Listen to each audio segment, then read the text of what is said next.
Have you ever worked so hard that even your exhaustion felt pointless? Like all that effort disappeared into thin air? Have you ever followed the advice, step by step, with discipline and patience, yet still felt confused about why nothing truly shifted? Have you ever carried a quiet guilt, not because you failed loudly, but because you kept trying and still stayed in the same place? Have you ever looked at your life and wondered how you could be putting in so much effort, sacrificing so much, and still feeling like you're falling behind? This story begins with a man named Thomas. He is 45 years old enough to understand the cost of wasted time, but young enough to believe change should still be possible. Thomas didn't experience a dramatic breakdown or a public failure. There was no explosion, no sudden collapse, no moment where everything visibly fell apart. Oh, yeah. On the outside, his life looked stable. He had responsibilities, routines, and a sense of order that made everything appear fine. But inside, something felt deeply off. Not broken, not chaotic, just stalled. Thomas woke up early every morning and went to bed late every night. He read the books people recommended. He listened to the podcasts everyone shared. He followed the rules that promised improvement. He worked harder when things didn't change and pushed himself even more when he felt behind. What disturbed him most was not the effort, but the absence of results. The work was real. The intention was honest. Yet progress stayed small, quiet, almost invisible. No one warned him that the most dangerous kind of failure isn't loud or obvious. It's the kind that slowly convinces you that maybe you're the problem. Over time, Thomas didn't stop working, stopped trusting himself. If any part of this feels uncomfortably familiar, stay with this story. Because if you've ever wondered why the day everything changed without making noise isn't working for you, this story will change how you see it forever. Thomas worked hard in the way most responsible people do. He showed up early, stayed late, and told himself that consistency would eventually be rewarded. At 45, he believed effort had to count for something. Every morning began with a plan, and every night ended with a mental review of what he could have done better. There was always something. There was always more. He followed the popular advice closely. Wake up earlier, push harder, cut distractions, optimize everything. If something wasn't improving, the solution was always the same: increase the pressure. Thomas accepted this without question. He assumed that struggle was proof he was on the right path. If it didn't hurt, it didn't matter. That thought repeated in his mind quietly, like a prayer he never realized he was reciting. If it doesn't hurt, it doesn't matter. To keep up, he began sacrificing without announcing it. Sleep came second to productivity. Meals became rushed and forgettable.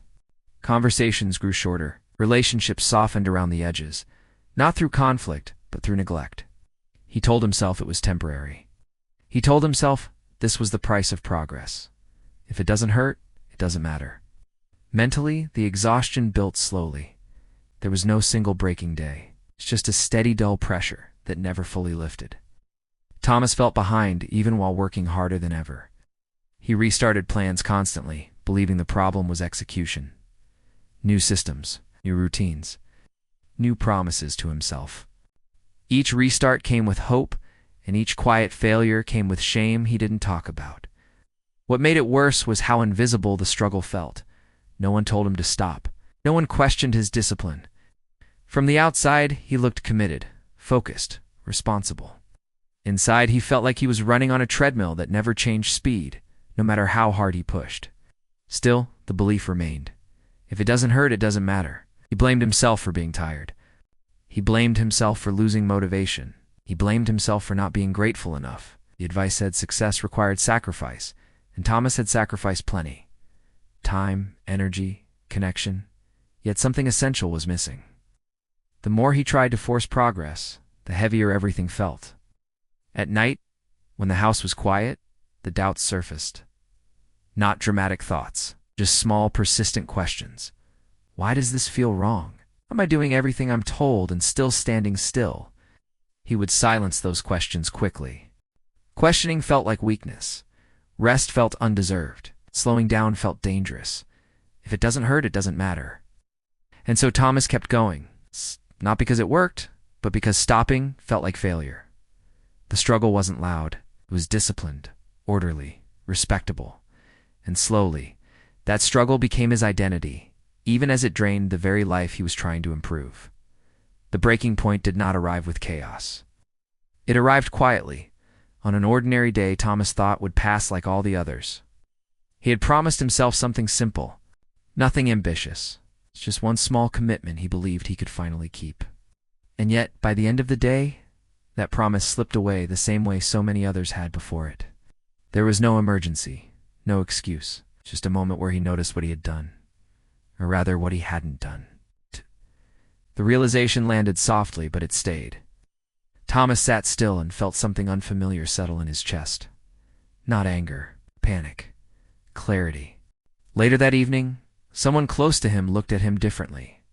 Not with disappointment, not with blame, just with a quiet understanding that said more than words ever could. It wasn't a look that demanded explanation. It was a look that reflected reality back to him without judgment. And that was what broke through. In that moment, Thomas understood something painful but undeniable. The effort was real. He had worked hard. He had pushed himself. No one could accuse him of laziness. But the method was broken. The way he was living, the way he was forcing progress, was not leading anywhere worth arriving. He saw it clearly for the first time. This belief he had carried for years, the one he never questioned, was costing him everything. If it doesn't hurt, it doesn't matter. It had sounded noble, disciplined, strong. But now it revealed its true price. It had turned rest into guilt, simplicity into weakness, ease into something suspicious. Thomas didn't feel dramatic sorrow. Felt sober, grounded, almost calm. The kind of calm that arrives when denial finally leaves the room. He realized he had been mistaking pain for progress and pressure for purpose. He wasn't failing because he lacked discipline. He was failing because he was using suffering as a measuring stick. Sitting there, Thomas didn't make a vow. He didn't promise to change overnight. He didn't swear off effort, simply admitted the truth. This way of living was unsustainable. His belief was not making him better. It was making him smaller. Quietly, without announcing it to anyone, something inside him loosened. Not fixed, not healed, just open enough to allow a different idea to enter. For the first time in years, Thomas stopped trying to force the next step. He allowed himself to see that continuing like this was not strength. It was habit. That moment did not look important from the outside, but it ended an old story. It made space for a new one to begin. The mentor entered Thomas's life without ceremony. There was no introduction, no dramatic turning point that announced their importance. It was someone Thomas had known casually for years, someone calm, grounded, and strangely unaffected by urgency. The kind of person who listened more than they spoke and never seemed impressed by effort alone. When Thomas finally spoke honestly about his exhaustion, the mentor didn't rush to comfort him or praise his discipline. They simply listened. After a long pause, the mentor picked up a small, cracked clay pot sitting nearby. Water had been poured into it earlier, but now it leaked slowly onto the ground, drop by drop, forming a thin dark line on the surface beneath. The mentor held it up without explanation and asked Thomas to look closely. The pot wasn't shattered, it wasn't dramatic, it still held water. But it could never hold enough. No matter how often it was filled, it would always be leaking. Then the mentor said, calmly and without judgment, "You are working hard, but you are using the wrong tool." The words landed gently, but they carried weight. Thomas felt no need to defend himself. For once he didn't feel misunderstood. It only drains energy faster. Thomas tried to explain how much he had sacrificed, how much pressure he had endured. The mentor didn't interrupt. When Thomas finished, the mentor nodded and said something that stayed with him. Force will never replace structure. They talked for a long time, not about motivation, but about alignment. The mentor explained that real change rarely announces itself. It doesn't arrive with breakthroughs or emotional highs. It arrives quietly, when the system finally matches the life it's meant to support. Most people fail not because they don't try hard enough, but because they build their lives like cracked pots and blame themselves for the leaks. The mentor returned to the clay pot and set it down. This pot doesn't need more effort, they said. It needs repair, or replacement. Till then, every drop of water is wasted, no matter how sincere the pour. Thomas saw himself in that image immediately. Years of effort leaking away through invisible fractures he never thought to question. What surprised Thomas most was how little suffering the mentor respected. Pain didn't impress them. Exhaustion didn't earn points. They spoke with quiet certainty, explaining that real change happens quietly, not dramatically. It happens when the structure supports the effort instead of consuming it. When the system works with you, not against you. For the first time, Thomas considered the possibility that ease was not laziness, that simplicity was not weakness. Progress didn't have to hurt to count. The mentor didn't give him a plan that day. They gave him permission. Permission to stop measuring his worth by how much he could endure. Permission to rebuild from the foundation instead of pushing harder on a broken frame. As Thomas left, the image of the cracked clay pot stayed with him. He realized the leak had never been his character. It had always been the design. Quietly, without applause or drama, the ground beneath his understanding began to shift. The mentor didn't present the principles as inspiration. There was no attempt to make them feel uplifting or motivational. They were offered plainly, almost clinically, as observations drawn from years of watching people exhaust themselves. Thomas listened carefully, because for once, nothing here asked him to suffer more.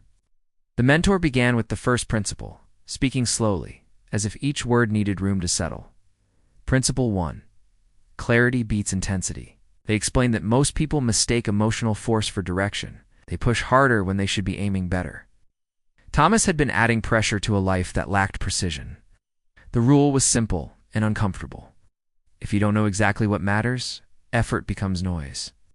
This principle broke the belief that trying harder automatically leads to progress. It introduced the idea that calm, specific action moves further than frantic intensity ever could. Then came the second principle, delivered without softness. Principle 2. Pain is not proof. The mentor looked directly at Thomas when they said this. Suffering does not validate a method. Struggle does not make a system noble. Thomas felt resistance rise in him because pain had been his measurement tool for years. Letting go of that belief felt like letting go of identity. But the logic was unavoidable. If pain were the requirement for growth, burnout would equal success. This principle dismantled the old prayer he had repeated for so long. If it doesn't hurt, it doesn't matter. The mentor replaced it with something steadier. If it works, it matters. The third principle came last, and it surprised him with its simplicity. Principle 3. Build leverage, not willpower. The mentor explained that willpower is a limited resource, and Thomas had been spending it carelessly. Real progress comes from systems that reduce friction instead of demanding constant self-control. Structure creates ease. Ease creates consistency. And consistency creates change that lasts. This principle felt uncomfortable because it removed the drama Thomas had grown used to. It asked him to stop proving himself through endurance and start designing his life to support the behavior he wanted. When the mentor finished, the room felt quiet, but clear. Nothing here felt heroic. Nothing here fed the ego, but every word made sense. Thomas realized that these principles weren't new ideas. They were ideas he had avoided because they didn't glorify struggle. They asked him to be honest instead of intense. The mentor didn't ask Thomas to believe anything blindly. They simply said this: real change happens quietly, not dramatically. It happens when old beliefs are replaced with structures that no longer require suffering to function. And as Thomas sat with that truth, he felt the strange relief of finally understanding why his effort had never been the problem. The transformation didn't arrive overnight, and it certainly didn't arrive with fanfare. Thomas didn't wake up one morning and find his life dramatically changed. It started with fewer rules, stripping away unnecessary complexity and rigid routines. Instead of forcing himself to do everything at once, he focused on the systems that actually produced results. Each day he reminded himself quietly, quiet work still moves the ground. Energy returned in ways he hadn't expected. Without the constant pressure to prove himself through suffering, Thomas slept better. His mind cleared. He could think through problems without panic. Work that used to feel like a battle now required intention, not exhaustion. Relationships he had neglected began to improve naturally, because he was finally present instead of drained. Conversations became genuine. Time spent with loved ones was meaningful again. The quiet, disciplined work allowed life to expand around him, instead of collapsing under his effort. Systems replaced sheer willpower. Tasks that once seemed impossible now had structure supporting them. Thomas learned to measure progress not by pain endured, but but by clarity gained and obstacles removed. Each small success built upon the last, not with dramatic leaps, but with consistent, subtle momentum. Quiet work still moves the ground. That phrase became both mantra and anchor, a reminder that change does not need to announce itself to be real. Looking back, the contrast was stark. The old Thomas had equated effort with value, sacrifice with progress, and exhaustion with achievement. The new Thomas understood that effectiveness comes from alignment, not strain, from leverage, not endurance, from systems, not struggle. 90 days in, he realized he was no longer chasing results with desperate intensity. Instead, results were quietly catching up to him. Each step felt easier, yet more meaningful. Each day built upon the last, leaving him stronger, calmer, and grounded in a way he had never been before. And through it all, Thomas repeated the quiet truth he had learned. Quiet work still moves the ground. My friend, listen closely. Over the last story, we've seen Thomas move from relentless struggle to quiet, effective progress. He learned 3 principles that can change your life too. Clarity beats intensity. Pain is not proof, and leverage creates lasting change. These aren't ideas to admire, they're tools to act on. Here's a 90-day challenge for you. First, remove one thing that's draining your energy unnecessarily. An obligation, a habit, or a rule that doesn't serve you. Second, lock one habit into a system that supports your goals effortlessly, instead of relying on willpower alone. Third, adjust one part of your environment to make consistency easier: your workspace, your schedule, or the people you spend time with. Follow this quietly. No drama, no proof required. It's just small, deliberate steps repeated every day. And remember the phrase Thomas carried through his transformation. Quiet work still moves the ground. Let it guide you, anchor you, and remind you that change doesn't need to shout to be real. Now, take a moment and reflect. What is one thing you will change this week? Write it in the comments. Share it. Commit to it. Yeah.